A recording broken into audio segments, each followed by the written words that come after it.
चाहे एक एक आदमी को जेल ले जाए, कार्यकर्ता को जेल ले जाए, चाहे गोली मार दें, जब तक मूर्ति दोबारा स्थापित नहीं हो जाएगी ना तो ये आंदोलन बंद होगा और ना हम यहाँ से हटेंगे। आज भी अब आप यहाँ खड़ा कर दो जो ऐसे मनुवादी हैं, अगर जो आज हमें हमारे बाबा साहब को हमारे सामने और हम पे खड़े हो, या तो आज हम नहीं है या फिर वो नहीं है। आपकी 22 प्रतिज्ञाओं को कितना मानते हैं? मैडम एक और चीज़ सुनिए, बाबा साहब की 22 प्रतिज्ञाओं को मानते हैं नहीं मानते? 100% मानता हूँ, फिर ये कलावा क्यों आता है? मैडम ये मेरी चीज़ है, मैं इसको मानता हूँ। कहीं मैं मंदिर गया, फिर नहीं अभी तो मानते? ये 270-72 पे रह गए।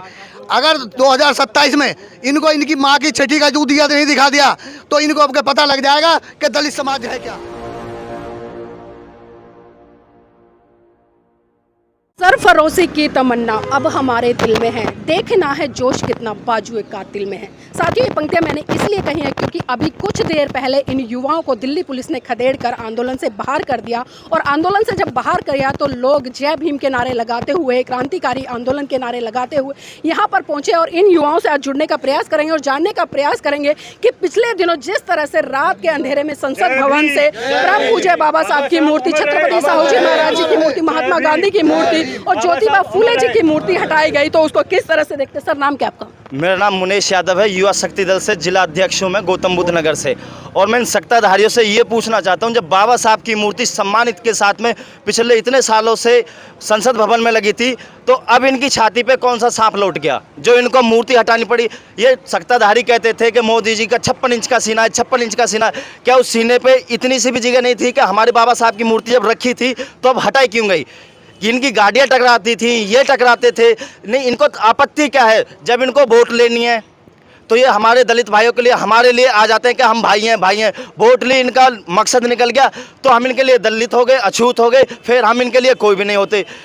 जब तक युवा शक्ति दल यहाँ पे खड़ा है और सारी टीम खड़ी है, चाहे एक एक आदमी को जेल ले जाए, कार्यकर्ता को जेल ले जाए, चाहे गोली मार दें, जब तक मूर्ति दोबारा स्थापित नहीं हो जाएगी ना तो ये आंदोलन बंद होगा और ना हम यहाँ से हटेंगे, चाहे कुछ भी हो जाए। भाई जी अभी जिस तरह से आपने बात कही कि जब सत्ताधारी लोग या जो मोदी सरकार है जब चुनाव आते हैं तो वो ये कहते हैं दलित समाज का वोट बैंक लेने के लिए कि आप हिंदू हो, हमारे भाई हो, हमें वोट दीजिए, लेकिन जब कोई एट्रोसिटी समाज पर होती है तो वो दलित बन जाते हैं, वो छोटी जाति के बन जाते हैं। तो ऐसी कहाँ कमियाँ बहुजन समाज में कि उनकी आइडियोलॉजी को भी नहीं समझ पा रहे, उनकी बातों को भी नहीं समझ पा रहे और लगातार शोषण जो वो लोग कर रहे हैं उसका शिकार हो रहे हैं। ये दुर्भाग्य है हमारे समाज के लिए जो इनकी साइकोलॉजी को नहीं पहचान पाते।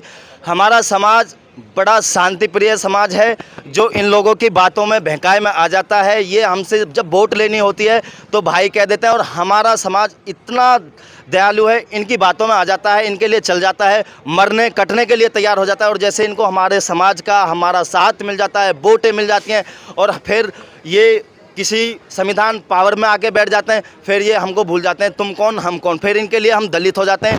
अगर जब तक वोट नहीं मिलती है हमारे साथ खाना खाएंगे, बैठेंगे, हमें गले लगाएंगे और फिर जब इनको वोटें मिल जाती हैं हमारे समाज से मतलब निकल जाता है, फिर ये बोलते हैं कि हमें इनमें से महके आती हैं। बाबा साहब से आखिर इतनी नफरत क्यों है कि लगातार उनकी देश में मूर्तियां तोड़ी जाती है, संसद भवन से उनकी मूर्तियां हटा दी जाती हैं और यहाँ तक कि संविधान की प्रतियां जो कि बाबा साहब ने लिखा था उनको खुलेआम जला दिया जाता है? इन लोगों को पता है ना, अगर बाबा साहब की मूर्तियाँ रह जाएंगी, बाबा साहब के लोग रह जाएंगे और बाबा साहब को पढ़ने वाले लोग रह जाएंगे तो ये जो चन्न लोग हैं ना, मुट्ठी भर वाले, इनका राज्य, इनके समाज सब खत्म हो जाएंगे। हम अपने हक की बातें करने लगेंगे, हम सीखने लगेंगे। ये नहीं चाहते, ये चाहते हैं कि हमारे यहाँ पे गेहूँ ढोएं, काम करते रहें, बस वहीं तक रखना चाहते हैं। और जो अब ऐसा नहीं होगा, बाबा साहब ने हम लोगों को इतना सक्षम किया है कि हम अब ज़्यादा दिन तक इनको चलने नहीं देंगे जी। से हमने देखा कि 18वीं लोकसभा का जो रिजल्ट आया, जिस तरह से कल पहला ही सत्र संसद भवन में शुरू हुआ, तमाम नेताओं के हाथ में भारत का संविधान था, कई नेताओं ने जय भीम के नारे लगाए, नमो बुद्धाय बोला, लेकिन आज जब बाबा साहब की मूर्ति पर घास गिरी और जिस तरह से मूर्ति तोड़ी गई, तो जानना चाहूँगी आज वो तमाम नेता कहाँ हैं जो कल तक जय भीम बोल रहे थे, संविधान को हाथ में लेकर बड़ी बड़ी बातें कर रहे थे? देखिए, जिन लोगों की कथनी और करनी में अंतर है वो लोग स्पष्ट नज़र आपको आ रहे हैं। बाबा साहब का संविधान है, ये वही मोदी जी हैं जब पहली बार प्रधानमंत्री बने थे तो संसद के सामने लेट कर इन्होंने कहा था कि मैं आज बाबा साहब की वजह से यहाँ तक आया हूँ। एक चाय बेचने वाले को अगर प्रधानमंत्री का पद मिला है तो वह बाबा साहब के संविधान से मिला है। जो जिन बाबाओं को मंदिर में खड़े होकर घंटा बजाना चाहिए था वो बाबा आज अगर मुख्यमंत्री बने हैं तो वे बाबा साहब के संविधान से बने हैं। मगर इन लोगों को कहीं ना कहीं डर है, भय है, चिंता है इन्हें। अगर इन्हें भय और चिंता नहीं होती तो ये बाबा साहब की मूर्ति से डरते हैं, मगर जब बाबा साहब थे तो तब ये कितने डरते होंगे। बाबा साहब को इन्होंने पढ़ने नहीं दिया, बाबा साहब की कौम को हमेशा इन्होंने दबा के रखा, दलित लोगों को इन्होंने हमेशा दबा के रखा। अब ये दलित समाज के लोग जो पढ़ लिख कर अपने ऐशो आराम में पढ़ लिख लिए हैं, बच्चे इंजीनियर, जेई और IIT करके टॉप हो गए, जो अपने अधिकार को जान गए।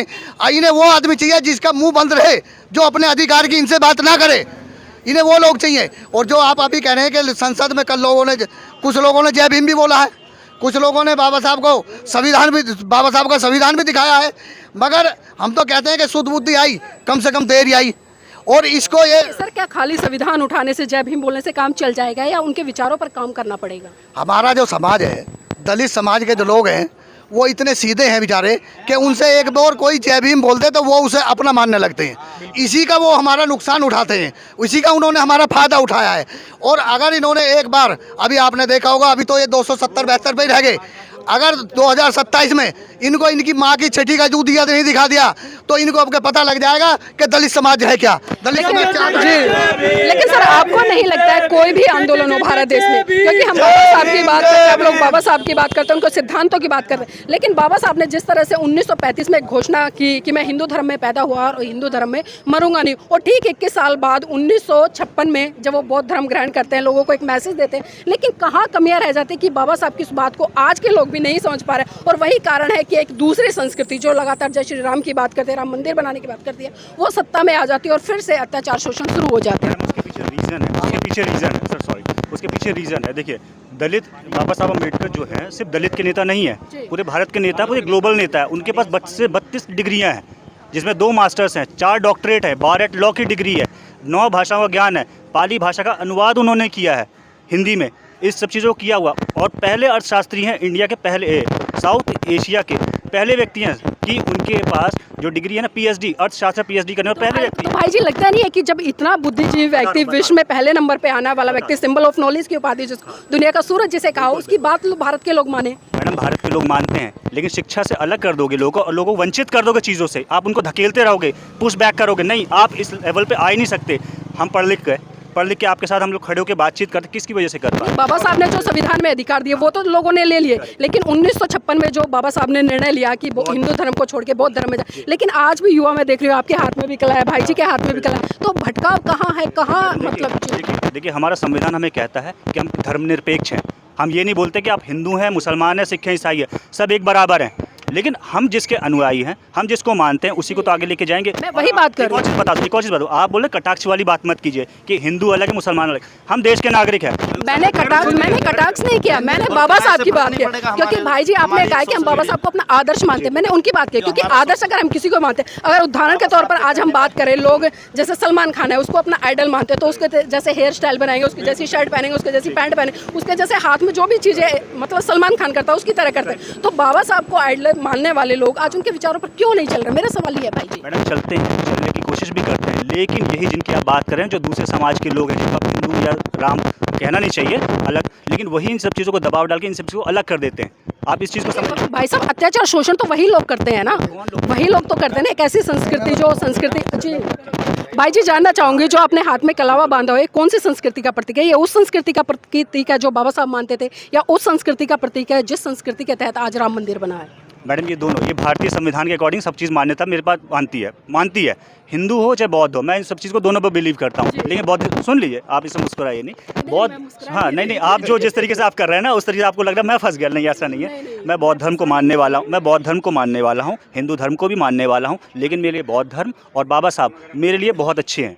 रीजन, प्राथमिकता बौद्ध धर्म को देता हूं मैं, और प्राथमिकता देने के साथ बाबा साहब को ही मैं प्राथमिकता देता हूं, क्योंकि आज हम जीवन में जो भी कुछ कर रहे हैं, चाहे वो किसी भी क्षेत्र में कर रहे हैं, शिक्षा क्षेत्र में कर रहे हैं, मेडिकल क्षेत्र में कर रहे हैं, अपनी पढ़ाई लिखाई को अपने शोषित वर्ग को आगे लाने के लिए कर रहे हैं, सब बाबा साहब की, अम्बेडकर जी की वजह से। बाबा साहब की 22 प्रतिज्ञाओं को कितना मानते हैं? मैडम, एक और चीज़ सुनिए, बाबा साहब की 22 प्रतिज्ञाओं को मानते हैं? नहीं मानता हूँ, 100%। कलावा क्यों आता है? मैडम, ये मेरी चीज़ है, मैं इसको मानता हूँ, कहीं मैं मंदिर गया, फिर नहीं मान रहे? नहीं मैडम, सुन लीजिए। चलिए ठीक है, आपका विवेक है। जी सर, क्या कह रहे हैं? देखिए, जो कलावे की आप बात कर रहे हैं, अपना अपना मन है, मगर बाबा साहब ने और हमारे देश के प्रधानमंत्री ने भी ये कहा था कि मैं बुद्ध के देश से आया हूँ। जब कोई फॉरेनर से आता है तो हमारे प्रधानमंत्री जी गणेश की मूर्ति नहीं देते, ना कोई और देवी देवता की मूर्ति देते। तो मोदी जी को पता है ना कि बुद्ध के अलावा भारत में किसी अन्य को कोई जानता नहीं है कोई नहीं दूसरे जानता। देशों में। हाँ। और जो आप कलावे की बात कर रहे हैं, ये तो अपना अपना मन है लेकिन बाबा साहब के लोगों को नहीं पता ये बात। बाबा साहब के लोगों को पता है। जो बाबा साहब के लोग हैं, जो बहुजन समाज के लोग हैं, जो बाबा साहब को मानते हैं, वो कलाओं पे, इन चीज़ों पे कम विश्वास रखते हैं। मगर अगर कोई आदमी विश्वास रखता है, हम बाबा साहब के लिए लड्डू खा रहे हैं। ये जो कलावा,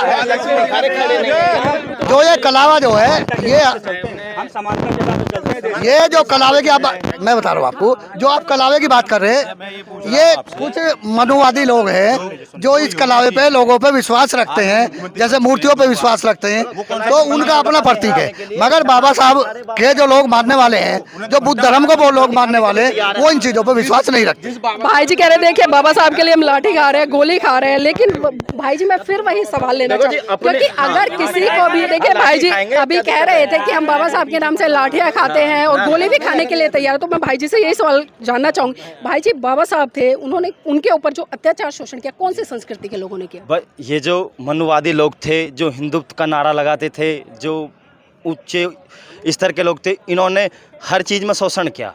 जो जिसके लिए तुम कहती हो, अभी ये ऑब्जेक्शन उठाया कलावा, जो पंडित ब्राह्मण कलावा बांधते थे, उन्हीं लोगों से शोषित थे, उन्हीं लोगों ने उन्हें पीड़ित किया था। क्या आज जरूरत नहीं है जिन लोगों ने आपके महान पुरुषों के ऊपर अत्याचार शोषण किया, उनको छोड़ दिया जाए? आज भी वही लोग, मैं वो कह रहा हूँ मैडम, आज भी वही लोग हैं, आज भी वही लोग हैं जो हम लोगों पे शोषित, हमें शोषण कर रहे हैं, हमें कदम कदम पे परेशान कर रहे हैं।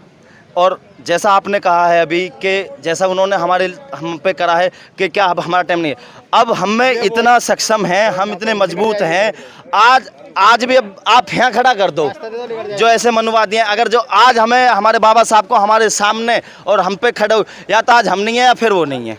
देखिए लोगों में कहा जी, तो बाबा साहब की मूर्ति हटा दी है, भाई जी क्या करेंगे आप लोग? बाबा साहब की मूर्ति है उसी के लिए, मूर्ति आई है, उसी के लिए भाई साहब। अभी शायद आपका मीडिया चैनल शायद थोड़ा, पत्रकार महोदय जी, आपका मीडिया चैनल शायद थोड़ा पीछे था, जो ये बैरिकेड तोड़ा गया तो हमारे राष्ट्रीय अध्यक्ष और हम ही ने तोड़ा है। और तुम्हें भरोसा नहीं है, शायद आपने कैमरा पर हो तो हम लाठी वो हमने कवर किया, खाने को तैयार है बाबा साहब की। अब भी जी।